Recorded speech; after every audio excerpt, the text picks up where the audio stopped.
Bom dia a todas, bom dia a todos, bom dia a todos. A medicina da floresta é sempre um revigorador, né? Nossos antepassados conhecem a força das ervas, a força das matas, a força que vem da natureza. A medicina que não nos mata, mas a medicina que revigora o nosso espírito. E hoje nós vamos falar do Daimon. O Daimon como fórmula ou como forma da gente reconhecer a nossa própria natureza, a nossa real natureza.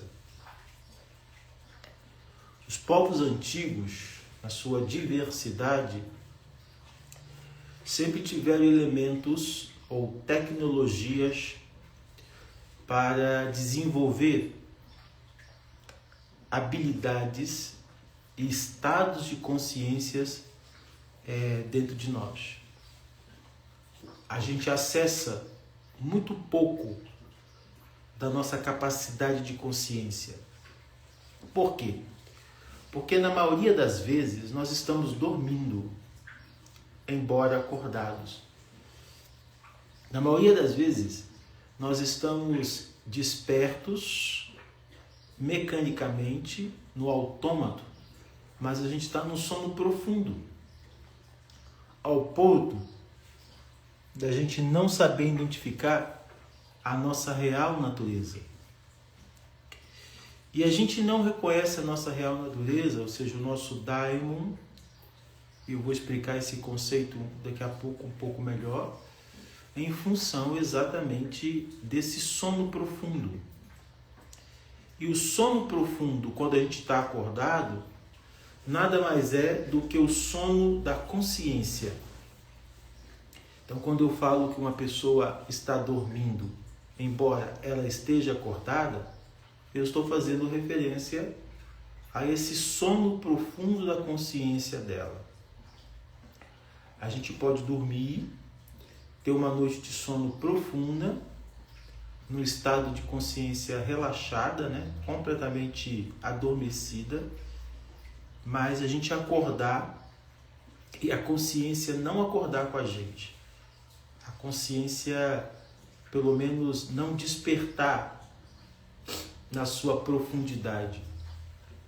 Existe um estado profundo de consciência que faz com que a gente permaneça o dia inteiro, ou boa parte do dia que a gente está desperto, em estado profundo de consciência. Esse estado profundo de consciência, ou esse estado alterado da consciência, é, na verdade, a aproximação com a nossa real natureza. O que é a nossa real natureza?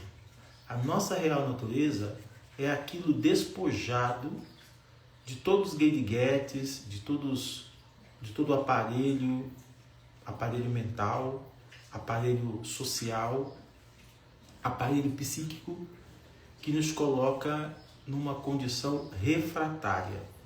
O que seria essa condição refratária? A condição refratária é exatamente essa condição que nos coloca o tempo todo reativo. Perceba bem, as pessoas estão o tempo todo reagindo a estímulos. Se te ofende, você ofende. Se te bate, você bate. Se discute com você, você discute. A gente está o tempo todo na reatividade. O estado de reatividade, que é um torpor psíquico, tira a gente de um estado de consciência profundo. Retira a gente de um estado de consciência profundo. E esse estado refratário, ele tende a nos colocar em condições também refratárias, que leva à reatividade. A reatividade nada mais é do que essa resposta imediata que a gente dá aos estímulos. Tudo que bate na gente, a gente responde. Se alguém nos trata mal, a gente fica triste. Se alguém nos trata bem, a gente fica feliz. Se alguém despreza a gente se sente desprezado. Se alguém fere a gente se sente ferido. Então a gente responde muito rápido a esses estímulos. E quando a gente responde muito rápido aos estímulos, a gente perde completamente a dimensão profunda desse estado de consciência. Porque quando estamos no estado de consciência profunda, quando a gente está no estado de consciência desperto, a gente não responde de forma rápida às reatividades que nos impõem. A gente vive num mundo onde o tempo todo a gente é convocado a ter reações das mais diversas. E a gente entra nesse autômato. Ou a gente adentra-se a esse automatismo. O automatismo nos cega, né? A gente, às vezes, acha que estamos blindados porque a gente criou uma série de armaduras, uma série de apetrechos, de roupagens, de camadas, que vai nos impedindo de acessar essa natureza real que está em nós. Essa natureza real que somos nós mesmos. Buda Shakyamuni, Siddhartha Gautama, foi o ser humano, possivelmente, pelo menos que a gente conhece de forma detalhada, que melhor compreendeu a importância dessa consciência plena. Ele chamou isso de atenção plena, que é exatamente a gente não responder de forma imediata aos estímulos que costumeiramente tentam ou procuram governar a gente. Se você não é governada pelos estímulos diversos, e o mundo que a gente vive, como eu já disse, está cheio de estímulos diversos, positivos e negativos, a gente passa a ser refém disso. Então a gente vai exigir também esses estímulos. A gente vai querer, a gente vai buscar. A neurociência entendeu que esses estímulos são alicerçados ou são desencadeados porque eles chamam de dopamina, aquilo que eles chamam de dopamina. Então a gente está o tempo todo buscando esses estímulos. É uma forma também da gente ficar anestesiado, da gente ficar paralisado ou da gente ficar, melhor dizendo, anestesiado. E quando a gente fica anestesiado, a gente distancia da nossa real natureza. Os gregos criaram um conceito muito importante chamado de daimon, que foi traduzido como demônio. E esse conceito foi profundamente equivocado, ou ele está carregado de equivocações. A gente tem muito medo do demônio, ou a gente tem muito medo dos demônios, porque uma cultura religiosa, uma tecnologia espiritual se encarregou e se encarrega de impor esse aparato mental na nossa mente que levou e que leva a gente tratar os demônios externos e internos como nossos inimigos ou como algo completamente apavorante. Mas não, porque cada um de nós carregamos de alguma forma o seu próprio daimon, o seu próprio demônio. O nosso próprio daimon, o nosso próprio demônio, na verdade, é a nossa real natureza. E existe daimons internos, aquele que cada um de nós carrega, e existe os daimons externos, que foram literalmente demonizados, e a gente tem pavor deles, a gente tem medo deles, a gente foge deles.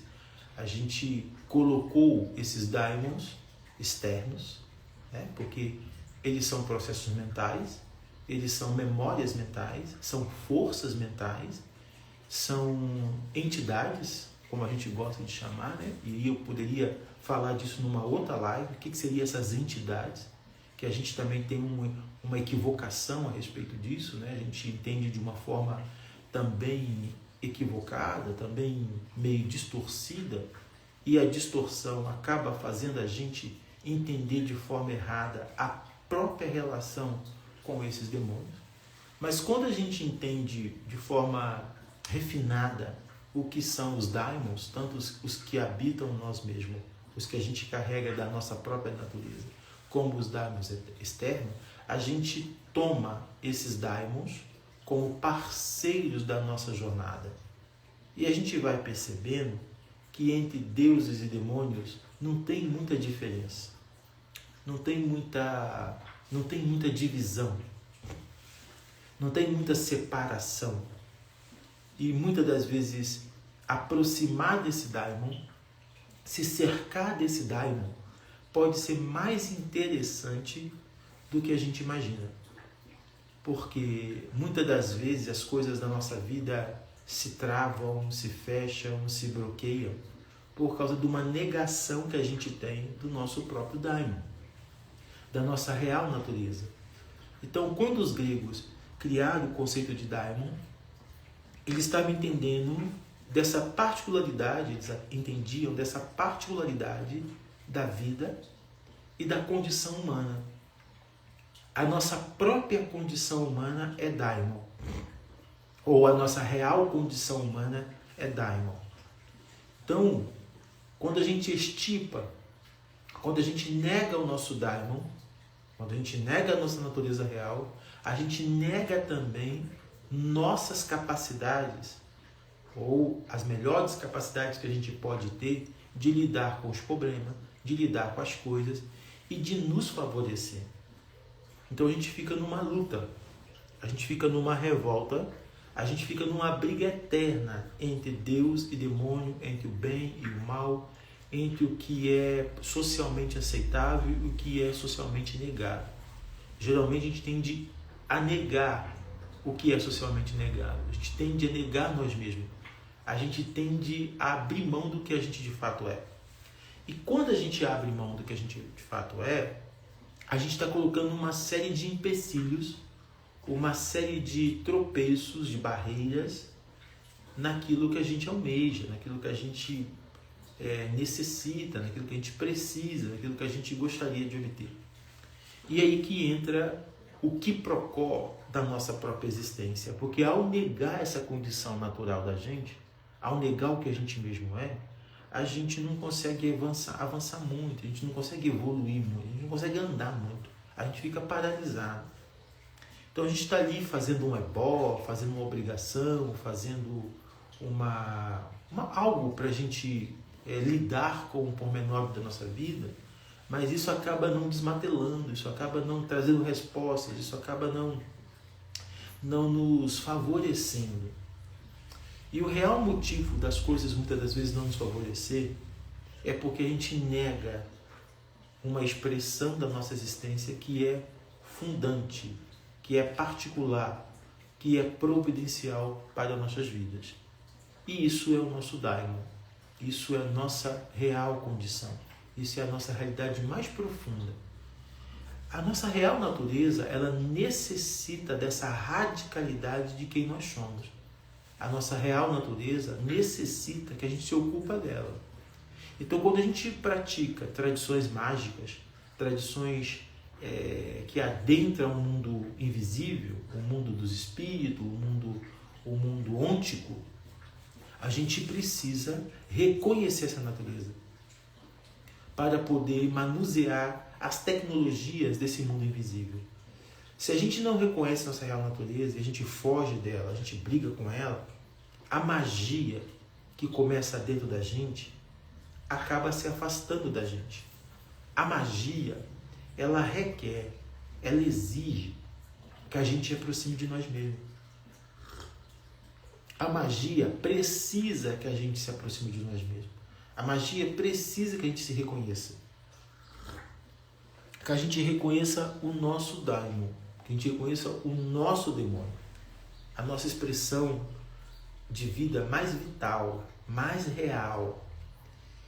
Como a gente passa por um processo de higienização mental, porque existe um conceito no mundo do que é certo, do que é errado, do que é bem, do que é mal, e a gente foi formado numa religião, numa religiosidade, numa espiritualidade que nega a nossa existência mais profunda, que nega a nossa real condição, a gente tende a criar por conta própria bloqueios diversos que vão nos atrasando, que vão nos impedindo de acessar com poder aquilo que nós mesmos somos.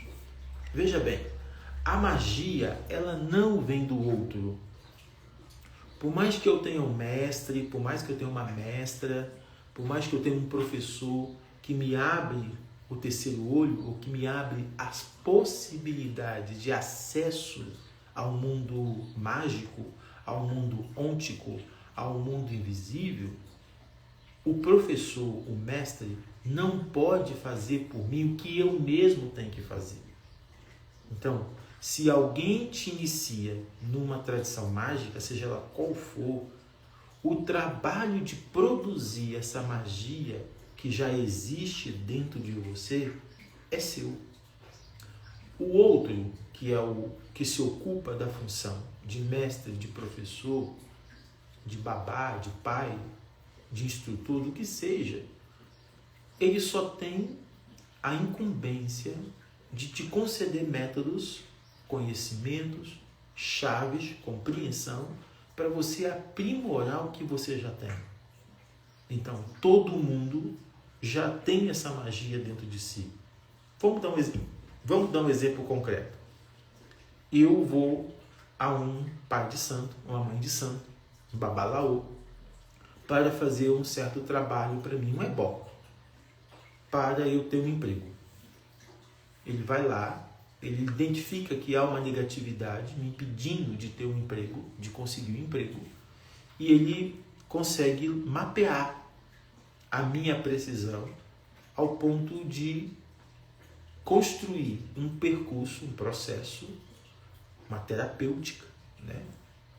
Aonde essa negatividade ou esse bloqueio que está me impedindo de conquistar o trabalho que eu gostaria possa ser desmantelado. Então vou lá, faço o que um oráculo, o que um conhecimento mágico, espiritual indicou. Faço conforme mandou, conforme foi orientado, porque eu acredito, né? Então parto do pressuposto de que eu fazer isso que um oráculo, que um conhecimento espiritual está determinando, vai ser salutar para mim. Então eu já me dispus a fazer.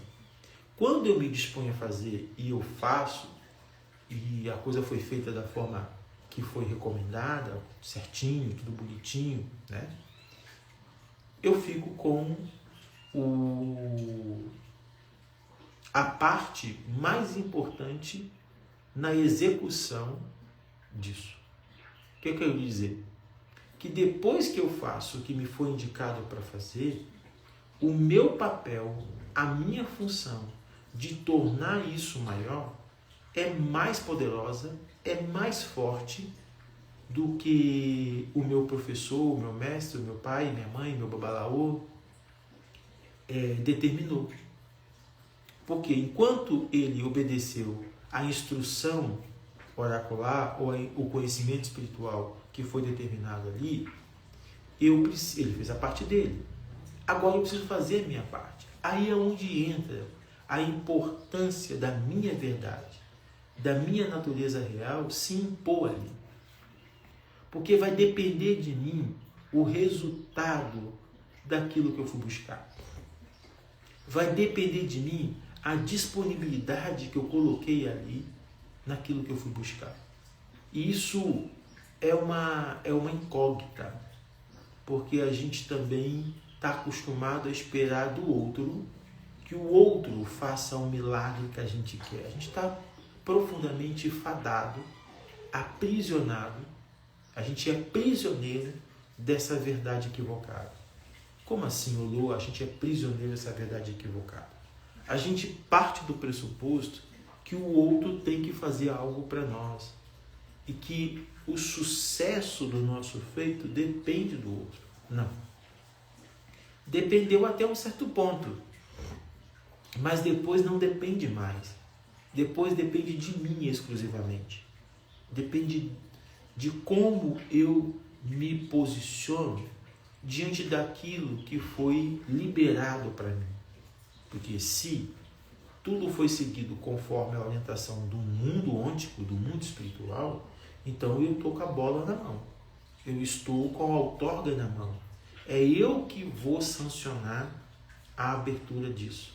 É eu que vou sancionar este acontecimento. É eu que vou produzir essa boa sorte, não o outro. O outro não tem esse poder. O outro, que possivelmente caminhou um pouco mais do que eu e tem conhecimentos para abrir as possibilidades para mim, só tem a técnica. A técnica que foi dada a ele pelo oráculo, por uma instrução espiritual, para desativar algo que está bloqueado em mim, para desativar algo que está me impedindo de ter acesso àquilo. É exatamente nesse ponto que as pessoas sucumbem. É exatamente nesse ponto que as pessoas se perdem, porque elas não conseguem entender de que forma o sucesso ou a boa sorte virá através do seu comportamento, da sua postura, das suas ações, da sua disponibilidade diante do que foi feito. A mecânica quântica chamou isso de colapso da onda. Se a gente não aprender a colapsar a onda, pensa bem, se a onda está fluindo, movimentando de forma contrária àquilo que você almeja, você precisa colapsar essa onda. Isso quer dizer o quê? Você precisa modificar o movimento dessa onda para que essa onda comece a te favorecer. Porque uma coisa você já sabe, a frequência dessa onda já está contrária à tua frequência. Por isso que as coisas não estão acontecendo. Você é talentoso, você é brilhante, você tem competência, você tem habilidades. Então você pensa assim, não tem sentido eu estar nessa situação. Então você já entendeu que você está nessa situação porque você não está num trânsito uníssono. Você não está num trânsito de confluência, você está num trânsito contrário. Você está num movimento contrário, você está numa dinâmica contrária. Se você está numa dinâmica contrária da onda, o que seria a onda? Essa energia que está disponível para você e para todos nós, e você só precisa de entrar nela, você só precisa navegar, ou melhor, você só precisa, como faz os manobristas de onda, né? Que são as pessoas que conseguem surfar. O surfista, ele é um manobrista de onda, não é? Da onda do mar. Ele manobra a onda. A verdade é que você também precisa aprender a manobrar essa onda do universo. Você precisa surfar também nessa onda do universo. Repare ou imagine um surfista surfando numa onda. A onda não derruba ele. A onda não joga ele na água. Ele consegue dominá-la. Ele consegue, pelo menos, acompanhar o seu movimento ou entrar no seu próprio movimento. E quando ele entra no próprio movimento da onda, ele se torna um com a onda, não é verdade? Então, quando você vê um surfista surfando, você fala assim, nossa, ele e a onda parecem uma coisa só, porque ele vai no movimento dela. Se a onda sobe, ele sobe, se a onda desce, ele desce, se a onda vira, ele vira, se a onda fica subindo e descendo, ele fica subindo e descendo. Ele está manobrando a onda, ele está surfando, ele está em confluência com a onda, ele está conectado com a onda. Porque se ele desconectar da onda, ele vai cair na água. Se ele desconectar da onda, ele vai tombar. Então ele precisa entrar nesse movimento onda para poder capturar. É isso que a gente chama de colapso da função de onda. Quem formalizou esse conceito foi os físicos da física quântica. É a mesma coisa quando a gente produz, quando a gente está ali na disponibilidade de um resultado mediante a um movimento energético que foi feito. O ebó, na nossa tradição africana e afro-brasileira, ele é um movimento energético. Quando um ebó é feito, ele desencadeia um movimento energético. É como se a onda se abrisse para você e um instrumento de surf, né, uma plancha de surf, fosse concedido a você para que você pudesse surfar na onda. Então o ebó só te dá a prancha. O ebó não resolve o problema sem que você faça o colapso. Então o ebó te dá a plancha. Ó, estou te dando a plancha, agora vai e surfa. Agora vai e captura a onda. Agora vai e colapsa a onda. Ou seja, domine a onda. Entre na onda. Flua conforme a onda. Porque o ebó vai dispensar, vai disponibilizar essa energia para que você possa capturá-la. Quando você captura essa energia, que é quando você colapsa a onda, aí a coisa vira a seu favor. A coisa se favorece. Então, o milagre que a gente está esperando, porque a gente está ali, nossa, fiz o ebó, estou aqui esperando, já passou 4 dias, né? Acaba criando uma tensão. Se você surfa com tensão, você perde a consciência que você precisa para colapsar. Então você não pode perder a consciência. Se você não pode perder a consciência, porque se você perder a consciência, você vai gerar tensão. E ao gerar tensão, você vai perder o equilíbrio, você vai perder o domínio, você vai perder a frequência e vai ser derrubado, você vai cair na água e vai perder a frequência da onda, as coisas não vão acontecer. Mas se você mantém o estado de consciência relaxada, sem tensão, você entra na onda que está disponível, na onda que está disponibilizada para você. E é nesse momento que você entra na onda, que você começa a surfar na onda, dominar a onda, que as coisas começam a vir ao teu encontro e a fluir a maneira que você deseja, a maneira que você espera. Isso acontece com as pessoas, muitas pessoas relatam isso, mas é porque elas tomaram consciência profunda, relaxada, sem tensão, e elas conseguiram colapsar a onda, elas conseguiram paralisar a onda e entrar no ritmo da onda. Se você está sem ritmo, você não entra. Se você está fora do ritmo, você não vibra. Se você está paralisado, a vibração não te toma. Se a vibração não te toma, as coisas também não acontecem da maneira que você gostaria e você ficaria a ver navios, né? Descredibilizando. Já passou uma semana, nada aconteceu, perdi meu dinheiro, perdi meu tempo. E a gente começa uma narrativa meia burra, desculpa a expressão, uma narrativa meia vitimista, né? A gente gosta do vitimismo porque a gente acostumou a culpar os outros. A gente acostumou a responsabilizar os outros. Então a gente entra nesse vitimismo. E esse vitimismo que vai culpando os outros, que vai colocando a responsabilidade em outras pessoas, acaba nos desfavorecendo. Eu sei que isso é difícil de entender. E quanto mais eu explico, eu sei que vocês, muitas das vezes, não acessam. Por que não acessam? Porque para acessar essa verdade, essa máxima, esse conhecimento, precisa de despojamento. A gente tem muitas certezas mentais. A gente tem muitas convicções mentais.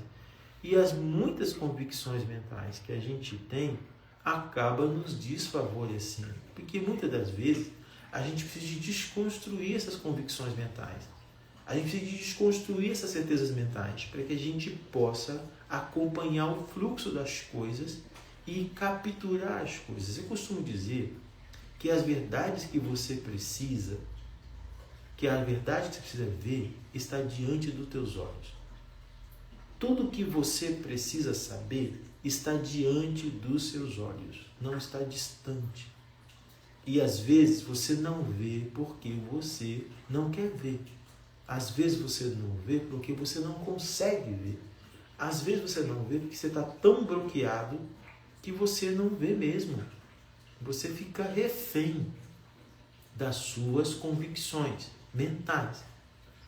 Essas convicções mentais é exatamente aquilo que eu falei lá no começo. Como assim, Olô? Essas convicções mentais são aquelas roupagens, aquelas verdades, aqueles gueriguetes, aqueles amuletos, aquelas bengalas que a gente vai construindo para manter a gente seguro, para manter a gente completamente blindado. E às vezes você tem que tirar essa blindagem, você tem que abrir mão dessa roupagem. Como o surfista, para surfar ele veste uma roupa própria. Eu não posso surfar com essa roupa aqui, eu tenho que tirar essa roupa e colocar uma roupa apropriada para surfar. Então a gente tem que tirar a roupa.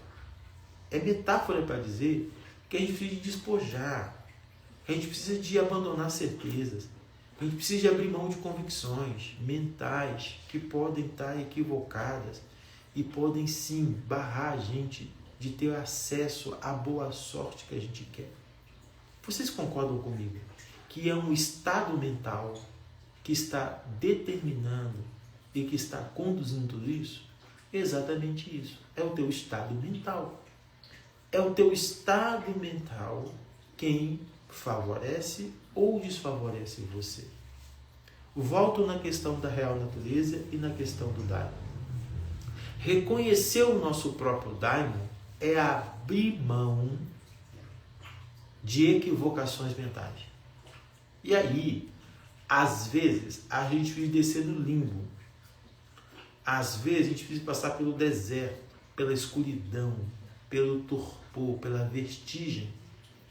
Tem pessoas que têm medo da escuridão, têm medo da solidão, têm medo da vertigem, têm medo de ficar só. Tem pessoas que precisam o tempo todo de estímulos. E uma pessoa que precisa o tempo todo de estímulos, ela fica refém dos estímulos. E na era da dopamina, ela fica o tempo todo se alimentando de dopamina. Porque a dopamina te anestesia. A dopamina te ofusca. A dopamina te brinda.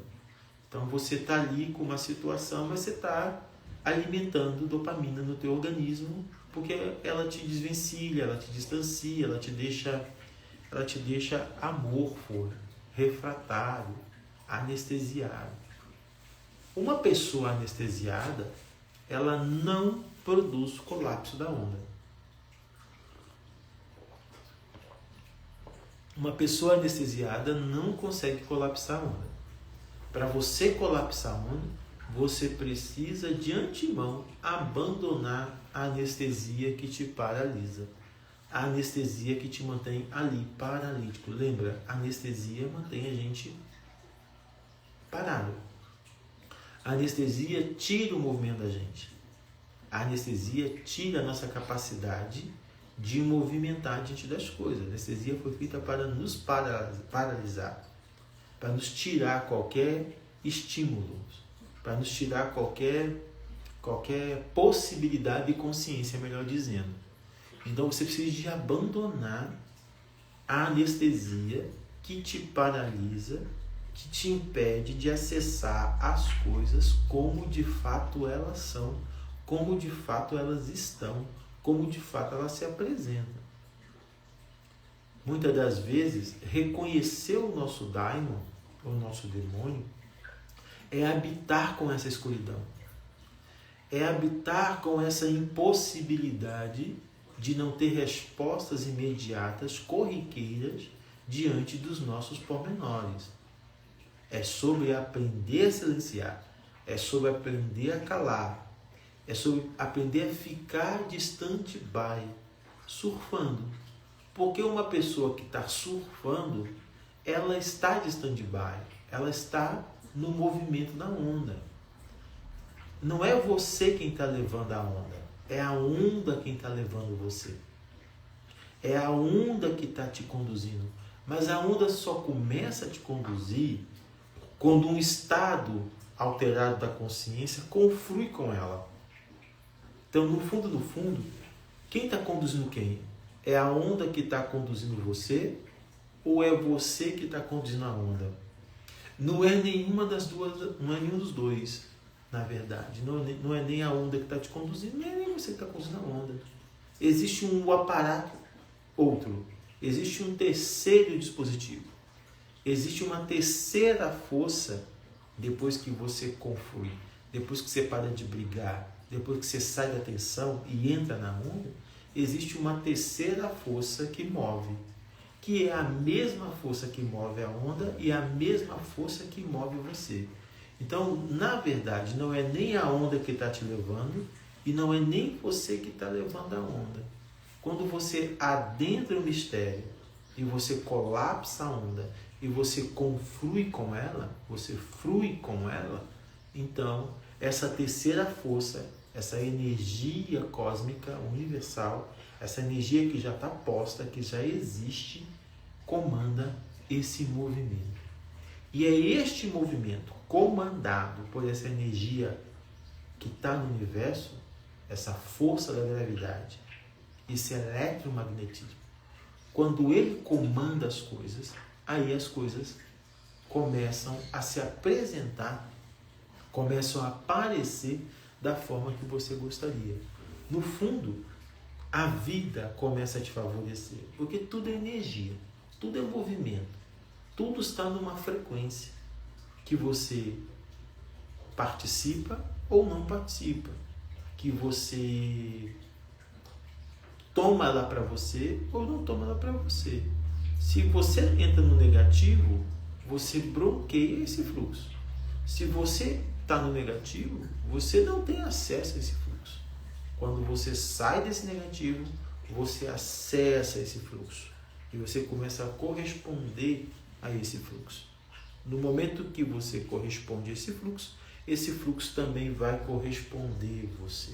E é essa correspondência, essa relação de correspondência que produz aí o que a gente pode chamar de boa sorte, ou que a gente pode chamar de acontecimento favorável. Então, o emprego que estava faltando chega. E chega por quê? Porque eu liberei. Chega porque eu saí da tensão. Enquanto a gente está na tensão, as coisas ficam estagnadas, as coisas ficam bloqueadas, as coisas não vêm ao teu encontro. Quando você sai da tensão, você desliga e você para de carregar a situação com tensão, com ansiedade, com falta de acreditar, com falta de disponibilidade, é quando você abre mão de tudo isso que gera tensão, é que as coisas começam a vir. Muitas pessoas estão presas na tensão, estão presas na ansiedade, porque elas estão preocupadas em resolver o teu problema imediatamente. Mas você já está no problema, né? Você já vive o problema.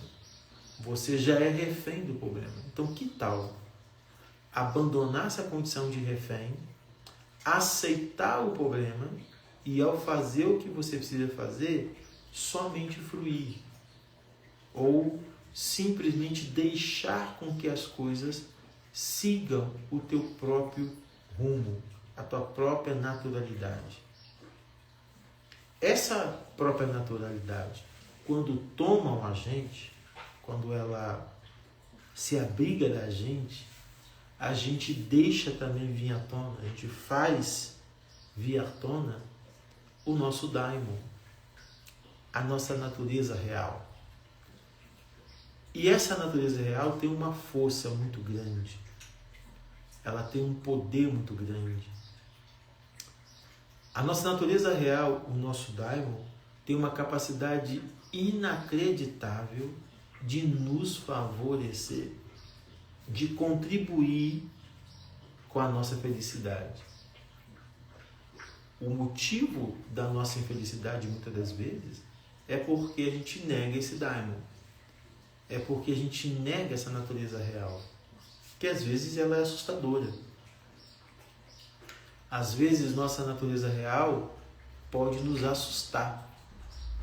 E a gente pode ficar tão assustado que a gente vai querer se afastar de nós mesmos e aproximar de algo que não tem nada a ver conosco, mas esse algo nos abriga, esse algo nos dá uma certa segurança.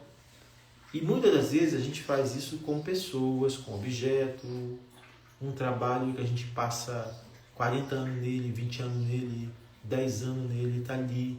A gente não quer aquilo não é pra gente, mas a gente está ali insistindo. Um relacionamento que a gente sabe que não nos agrega, não vai nos levar a lugar nenhum, a gente está ali insistindo. Uma relação de amizade, ou mesmo um apego desordenado. Tudo isso pode funcionar como bloqueio para nos distanciar da nossa real condição, da nossa real natureza. Aproximar dessa real natureza é também abrir mão de apegos, abrir mão daquilo que já venceu, aquilo que já não tem mais lugar na sua vida. Então você tem que deixar cair, você tem que deixar quebrar. Não adianta pegar o copo trincado e querer continuar bebendo água nele. O copo está trincado. Uma hora ele pode trincar na sua mão e te cortar. Quando um copo trinca, a gente joga fora. Tem gente que guarda, né? Ah, esse copo era da mamãe, esse copo era do papai, esse copo era do meu bisavô. E está ali com o copo quebrado, guardado, né? Copo quebrado é metáfora de uma verdade muito providencial. Aquilo que trinca, aquilo que quebra, aquilo que deteriora não serve mais. Isso é efemeridade. Então, o que trincou tem que ser jogado fora. Tem conserto algo que trinca? Não tem conserto. É melhor você comprar outro. Ou é melhor você começar do zero. Ou é melhor você iniciar tudo de novo. Mas o que está trincado, o que está quebrado, não tem mais utilidade. Isso tem a ver com o descartável. Porque o descartável muitas vezes nem está quebrado. Às vezes o descartável só está velho, só está muito usado. É diferente do que está trincado. Um copo velho continua sendo copo. Um copo trincado também continua sendo copo. A diferença do copo velho para o copo novo trincado é que o velho continua intacto. O novo está trincado. E uma coisa que está trincada vai quebrar a qualquer momento. Concorda? Então, essa analogia, ela ajuda a gente a entender a importância da gente atualizar a nossa vida. Da gente também manter a nossa vida atualizada. Da gente manter a nossa própria vida nos favorecendo. E às vezes você está juntando um copo quebrado. Às vezes você está juntando coisas que já estão deterioradas. E aí você impede de uma novidade. Você se fecha para a novidade. Você se fecha para um acontecimento que pode vir e que não vem porque você mesmo bloqueou, porque você mesmo está mantendo bloqueios. E pessoas que mantêm bloqueios, pessoas que alimentam bloqueios, elas estão distantes, muito distantes da sua real natureza. Elas estão muito distantes do seu daimon. Reconhecer quem nós somos de fato dói. E nenhuma dor dura para sempre. Se a dor dura para sempre, é porque você também está tensionando. A dor é para passar. Toda dor tem que passar. Toda dor tem que esvair. E a dor só começa a esvair quando você para de brigar com ela. Quando você aceita a dor. Quando você aceita a condição de sofrimento. Quando você aceita que está doendo. Olha, está doendo aqui no meu cotovelo. Está doendo muito. Está doendo aqui na minha lombar. Na minha cervical. Está doendo nas minhas costas. Está doendo na minha nuca. Você vai tomar um Tilenol, você vai passar ali uma arnica, você vai criar mecanismo para curar essa dor. Você pode passar arnica, você pode tomar um Tilenol, mas ainda assim você vai ter que esperar. Esperar passar. E para passar, você precisa também aprender a habitar com ela. Porque a única forma da gente lidar com os nossos torpores é habitando com ele. Toda vez que a gente habita com os nossos torpores, com os nossos medos, com as nossas dificuldades, com os nossos problemas, a gente aproxima mais do nosso Dharma. Todas as vezes que a gente anestesia os nossos problemas, que a gente passa uma maquiagem, que a gente tenta esconder, que a gente coloca ali de ladinho e deixa para resolver amanhã, a gente mantém distância dele, mais a gente alimenta essa frequência. A melhor forma de lidar com uma frequência negativa é tomando consciência dessa frequência negativa. É habitando com ela. Habita com isso que te amedronta. Resida com isso que te atormenta. Pare de tensionar. Pare de brigar e aceita, relaxa. Acolha. Porque quando você acolhe, distensiona. E quando você distensiona, é que a coisa passa. Quando você tensiona, quando você mantém o embate, a coisa fica e ela vai lutar contra você. E no que ela vai lutar contra você, ela vai produzir mais dores, ela vai gerar mais dores, ela vai gerar mais sofrimento, ela vai te manter ali refém, por anos talvez. Tem pessoas que ficam no sofrimento por anos, 5, 10, 15 anos, passa 20 anos e a pessoa está ali caquética naquele mesmo sofrimento. Por quê? Porque passou o tempo todo tensionando, ela não relaxou, ela não estacionou, ela não habitou com o problema, ela não enfrentou ele frente a frente. Isso é o Daimon. Aquilo que você não enfrenta, aquilo que você não olha de frente, mas que você constrói uma série de muralhas para não ver, é o que vai te perseguir. Aquilo que você não constrói muralha nenhuma, aquilo que você arranca qualquer véu que está impedindo você de ver, e você produz uma habitação com aquilo, ou seja, você produz uma morada com aquilo, você vai viver diante daquilo, você vai lidar com aquilo frente a frente, é nesse momento que o processo de tensão encerra e a coisa passa. Então pare de brigar com o teu Daimon. Pare de brigar com você mesmo. Aceita.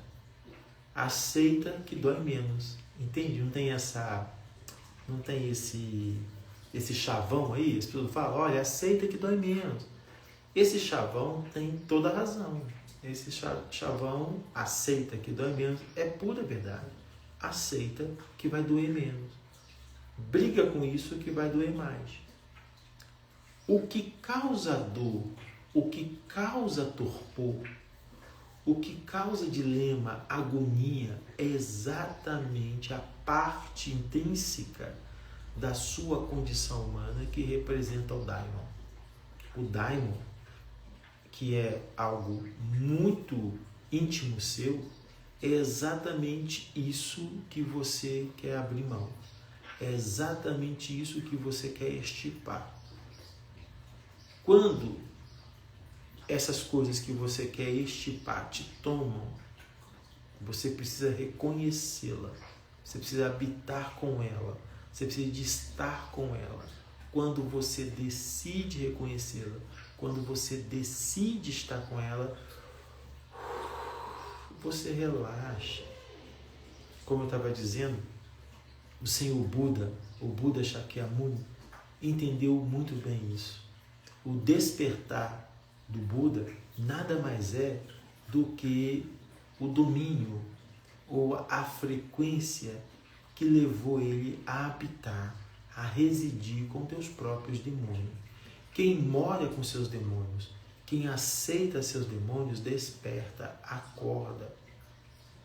Quem nega o seu Daimon, quem rejeita o seu Daimon, adormece.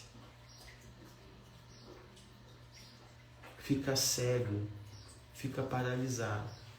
A condição mesma do despertar é acolher o demônio que mora na gente. Se você acolhe o demônio que mora em você, qualquer outro demônio externo não vai te fazer medo algum. Porque demônios não foram criados para fazer medo em ninguém. O demônio têm a mesma natureza de Deus. Eles só são polaridades diferentes. Dependendo da circunstância, o demônio pode ser mais interessante e mais favorável do que Deus.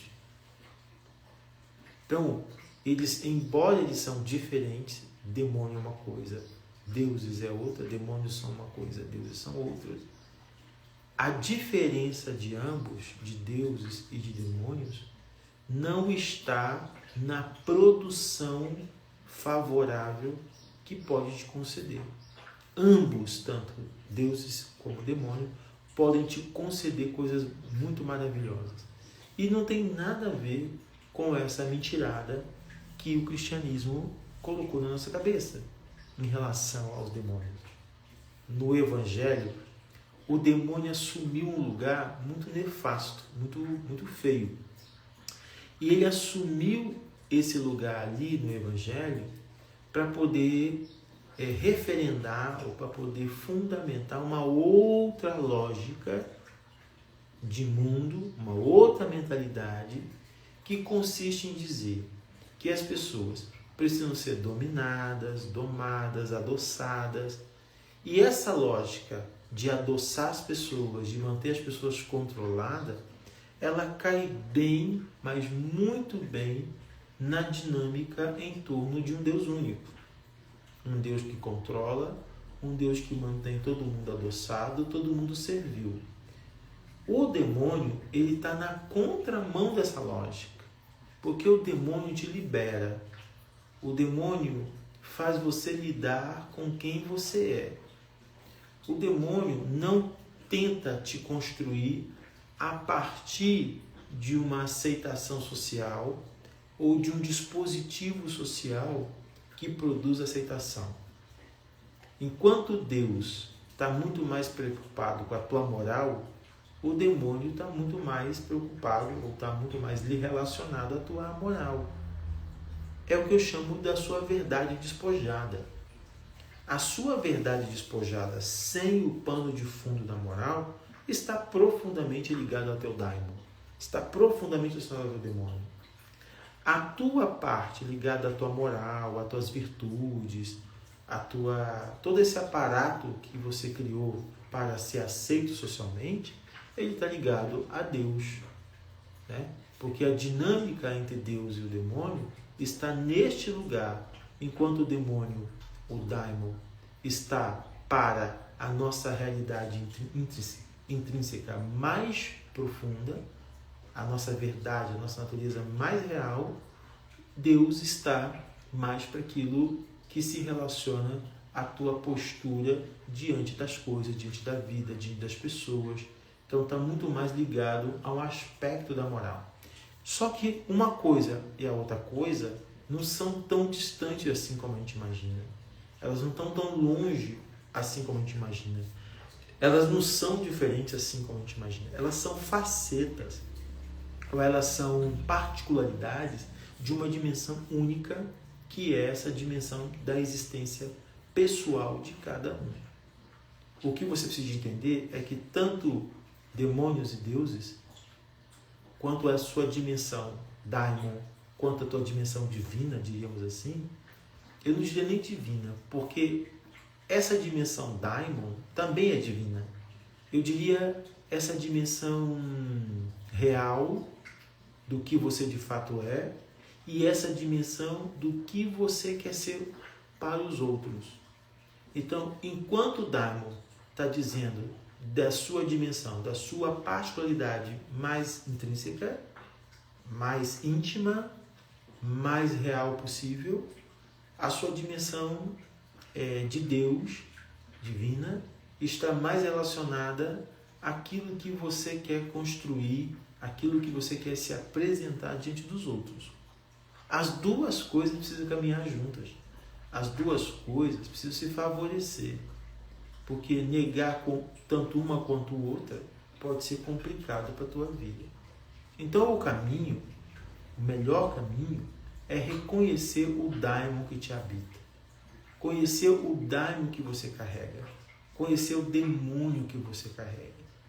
E muitas das vezes esse demônio tem facetas, tem vida própria, tem heranças, tem arquétipos, máscaras, personas, porque a gente não é só uma coisa. A gente não é só uma coisa única, a gente é muita coisa.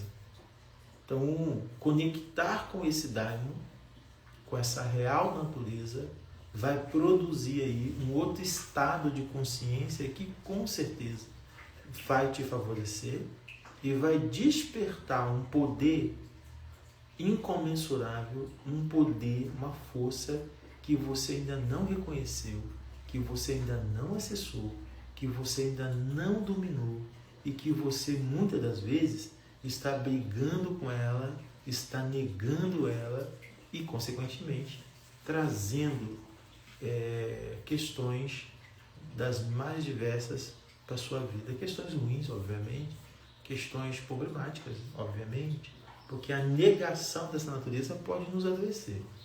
A negação dessa real natureza nossa pode nos colocar em condições de adoecimentos diversos. E pode contribuir com o processo de adoecimento. Como eu já falei aqui em outras lives, de quanto essa negação de nós mesmos é adoecedora, o quanto essa negação de nós mesmos nos coloca em condições terríveis, em condições, muitas das vezes, deploráveis. Libera o seu daimon. Libere o teu demônio. E liberar o teu demônio não está te convidando a fazer mal às pessoas. Liberar o teu demônio está te chamando a ser justo com você mesmo.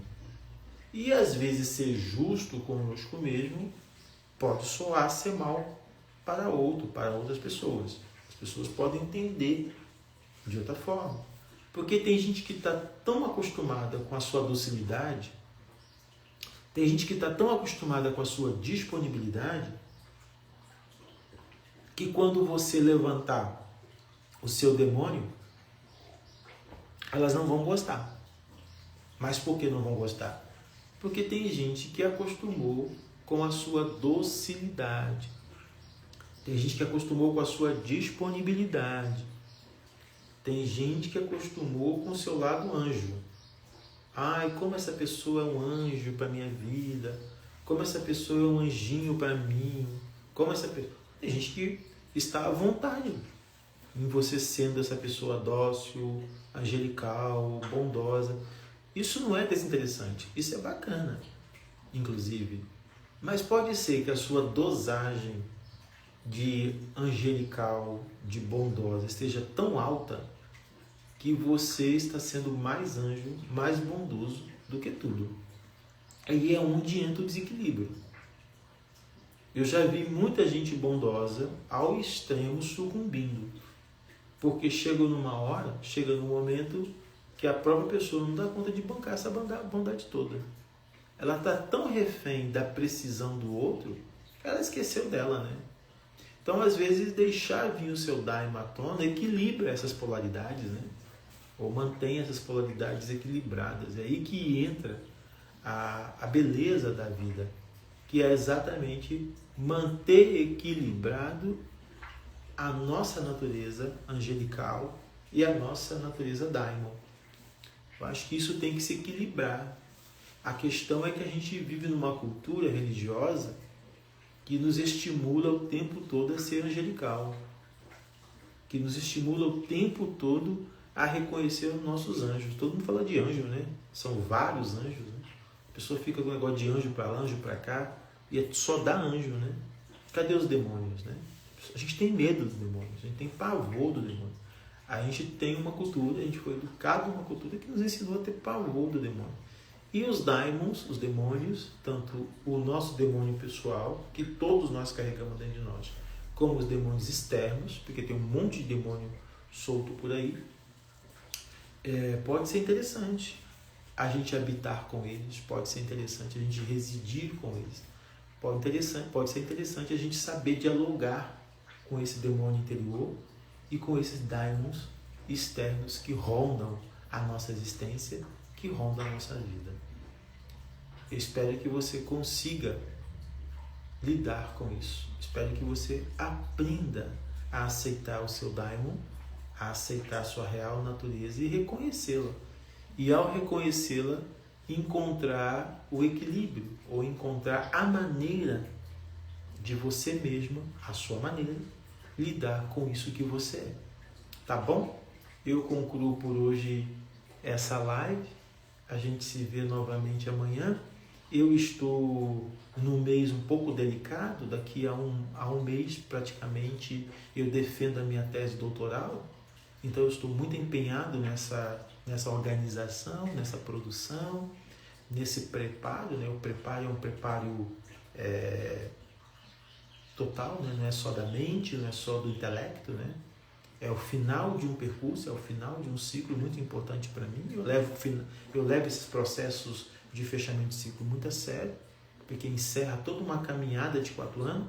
Então, se eu me ausentar do café com o Lua do Lunan, não se assustem. Sabe que eu estou nessa dinâmica de produzir esse fechamento de ciclo, esse encerramento. Que a gente tenha muita paz, que a gente tenha muita alegria, que a gente tenha muitas bênçãos do céu e de todos aqueles que nos guiam, de todos aqueles que nos protejam. Que Ifá nos abençoe. Axé, Axé de Lodumare, Olodumare Axé. Até mais. Um bom dia.